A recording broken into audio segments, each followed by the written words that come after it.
Buenas tardes, compañeros y maestra. Somos el equipo número 2 y nuestro tema principal son las fuentes del derecho internacional público.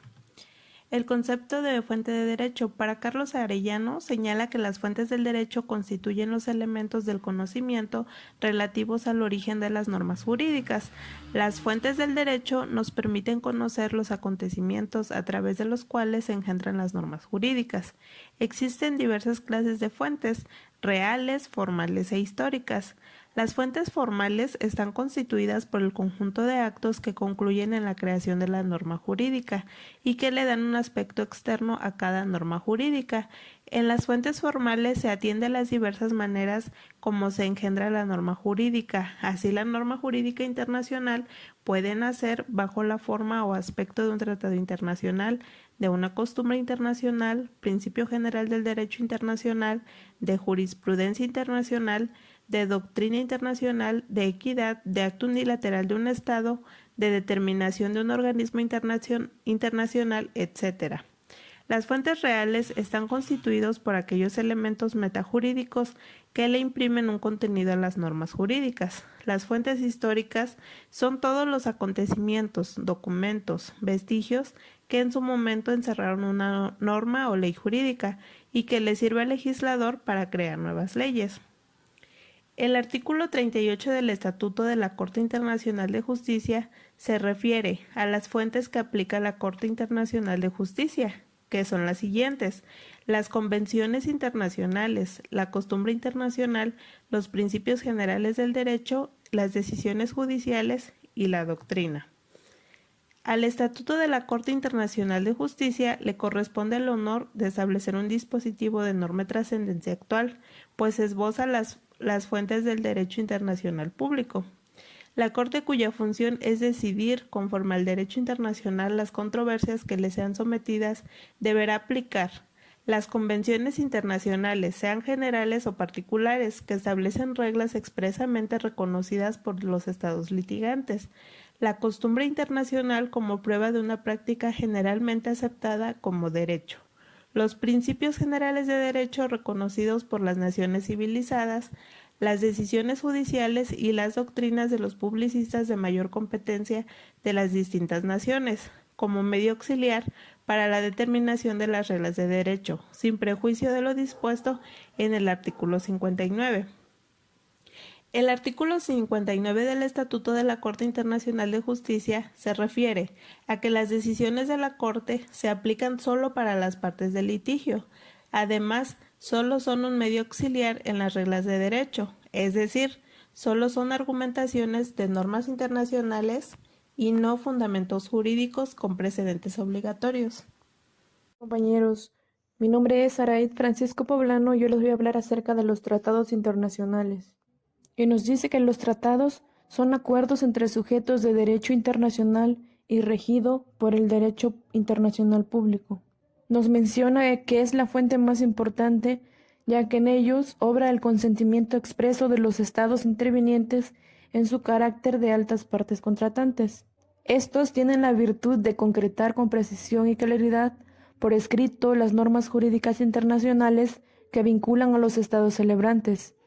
La relevancia que corresponde a los tratados internacionales está reconocida en el preámbulo de la Carta de las Naciones Unidas.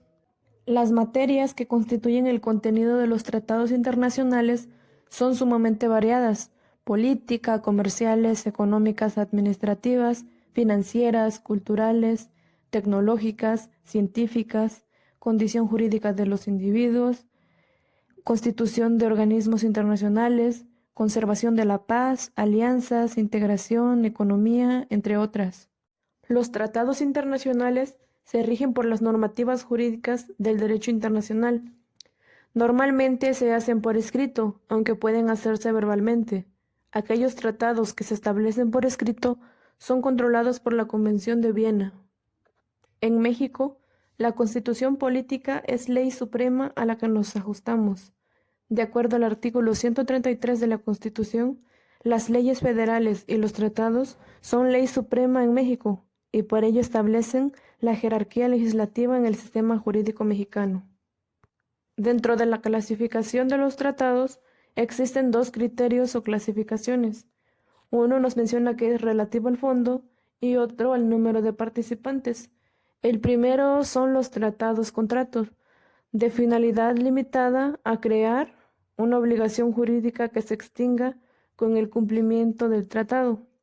Y el otro es el tratado ley, los cuales son los destinados a crear una reglamentación jurídica permanentemente obligatoria.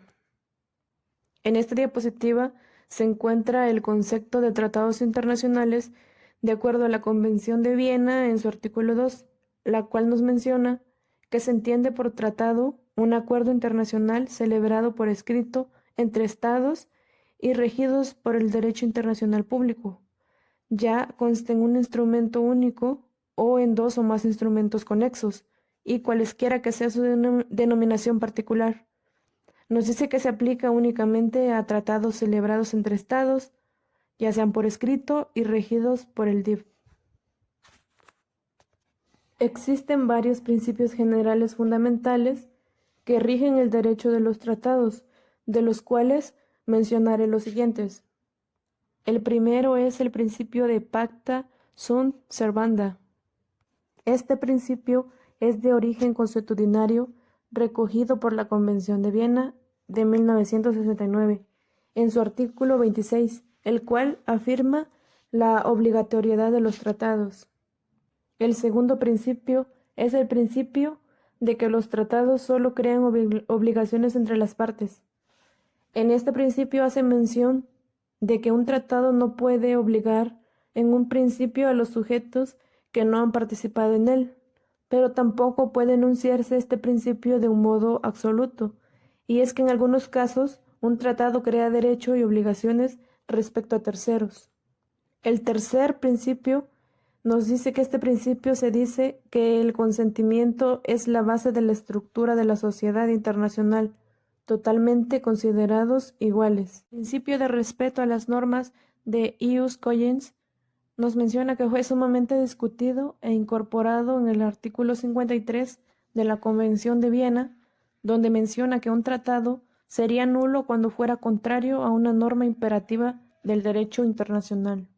Este principio se caracteriza por ser de obligado cumplimiento y no admitir acuerdo en contrario de los estados. Ahora veamos el proceso de celebración del tratado. Son 4 las etapas en este proceso, iniciando con la negociación, la cual nos dice que tiene por objeto lograr un acuerdo entre las partes a fin de determinar las cláusulas del tratado. El segundo es la adopción del texto. Aquí nos dice que una vez negociado el tratado, se adopta como definitivo. Tradicionalmente los tratados se adoptaban por el acuerdo unánime de las partes. En la actualidad, los tratados bilaterales se adoptan por unanimidad. El número 3 es la autenticación del texto. Es el acto mediante el cual se establece el texto definitivo de un tratado y en el que se certifica que ese texto es el correcto y el auténtico. Y por último, la manifestación del consentimiento. Este es el acto por el cual los estados se obligan a cumplir el tratado. Entre las formas de manifestación del consentimiento se encuentra la firma, el canje de instrumentos que constituyen un tratado, la ratificación, la aceptación, la aprobación, la adhesión. Los estados negociadores son los que escogen libremente cuál va a ser el modo concreto de manifestar el consentimiento. La manifestación del consentimiento de los estados contratantes no constituye el punto final del proceso de celebración de un tratado. Es realmente el de la entrada en vigor a partir del cual el tratado comienza a obligar a los estados parte. En cuanto a la observancia y aplicación de los tratados, el principio básico que rige la observancia de los tratados se encuentra en el artículo 26 de la Convención de Viena, la cual dice que todo tratado entra en vigor y obliga a las partes y debe ser cumplido de buena fe. Y en cuanto a la aplicación de los tratados, la Convención regula los siguientes aspectos. El primero, que es la aplicación de los tratados en el tiempo. Aquí los tratados no se aplicarán retroactivamente, salvo que las partes tengan una intención diferente. Número 2. Aplicación territorial de los tratados. Los tratados se aplicarán en la totalidad del territorio de cada Estado parte, salvo que las partes tengan una intención diferente. Y el número 3. Aplicación de tratados sucesivos que contengan disposiciones relativas a la misma materia. Aquí nos los menciona en el artículo 30, párrafo 4 de la Convención de Viena, donde contempla la situación de tratados referentes a la misma materia, en que las partes no son las mismas. Y el problema se resuelve de la siguiente manera. Las relaciones entre estados que sean parte en ambos tratados se regirán por el tratado posterior en las disposiciones que sean incompatibles con el tratado anterior.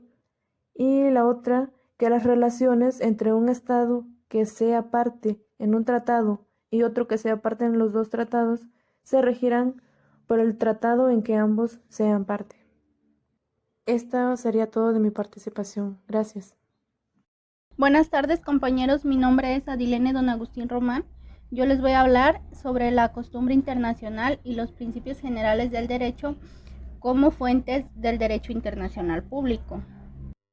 Acerca de la costumbre internacional nos dice que la manera más espontánea que tiene el conglomerado humano de crear una norma jurídica es aquella en que la sociedad realiza reiteradamente una conducta porque la considera obligatoria, y a este fenómeno social se le denomina costumbre. El artículo 38, fracción 1, apartado B, del Estatuto de la Corte Internacional de Justicia nos ofrece una definición de la costumbre internacional, donde menciona que la Corte deberá aplicar la costumbre internacional como prueba de una práctica generalmente aceptada como derecho. La autora Loreto Ortiz nos dice que de esta definición se desprenden dos elementos fundamentales. El primer elemento es material, que nos dice que es una práctica de los estados en su modo de comportarse. La actuación de un determinado sentido debe ser constante y uniforme. El Tribunal de la Haya manifiesto en el sentido de que las costumbres generales obligan a todos los estados, hayan o no contribuido a su formación, mientras que no se establezca que estos las rechazaron de manera expresa en su periodo de gestación. Y el otro elemento espiritual nos dice, la opinio iuris consiste en la conciencia que tienen los estados de actuar como jurídicamente obligados. Un ejemplo de esto es el caso de la Plataforma Continental del Mar del Norte. Este fallo se dio el 20 de febrero de 1969, donde la Corte falló por 11 votos contra 6. La costumbre internacional ofrece dos características fundamentales. La generalidad. Se menciona que las actuaciones de algunos estados no son suficientes para crear costumbre. Por esto es necesario que la mayoría participe en su formación de manera expresa o tácita. Y la otra es la flexibilidad, que dice que la costumbre internacional se diferencia fundamentalmente de derecho convencional en una característica que constituye al mismo tiempo. De este modo, una costumbre que no responda a las situaciones puede ir cayendo hasta desaparecer. Otra cosa de la flexibilidad es la falta de precisión y muchas veces difícil de determinar cuando una costumbre está en plena vigencia. Los principios generales del derecho.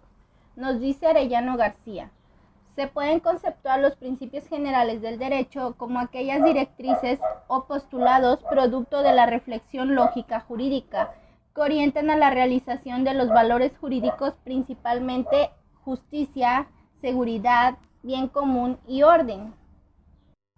El artículo 38, fracción 1, apartado C del Estatuto de la Corte Internacional de Justicia establece que la Corte deberá aplicar los principios generales del derecho reconocidos por las naciones civilizadas. Aquí se refiere a aquellos principios que son aceptados en el derecho internacional de cada estado y que son susceptibles de aplicación internacional. Loreto Ortiz señala que la Corte solo hace referencia a ideas jurídicas generales y fundamentales y no a cualquier precepto normativo. Por ejemplo, el principio de buena fe, la prohibición del abuso del derecho, el principio de la cosa juzgada, la ley especial deroga a la general, etc. Su función consiste en servir de instrumento para la debida aplicación e interpretación de los tratados y de la costumbre. Las decisiones judiciales y la doctrina. Las decisiones judiciales como fuente auxiliar del derecho internacional público constituyen una fuente secundaria, ya que no crean derecho, lo descubren, son un medio auxiliar para determinación de las reglas del derecho. Descubren las normas derivadas de la costumbre y de los principios generales del derecho. Además, tienen obligatoriedad solo para las partes que fueron parte del litigio. La equidad, como fuente para resolver controversias ante la Corte Internacional de Justicia. Se le concede a la Corte Internacional de Justicia resolver con base en la equidad, es decir, la justicia al caso concreto siempre y cuando las partes así lo acuerden. Los actos unilaterales como fuente del derecho internacional público. Los actos unilaterales pueden pretender la interferencia en las relaciones jurídicas internacionales, tales como la declaración de un jefe de Estado o la protesta por un Ministerio de Relaciones Internacionales.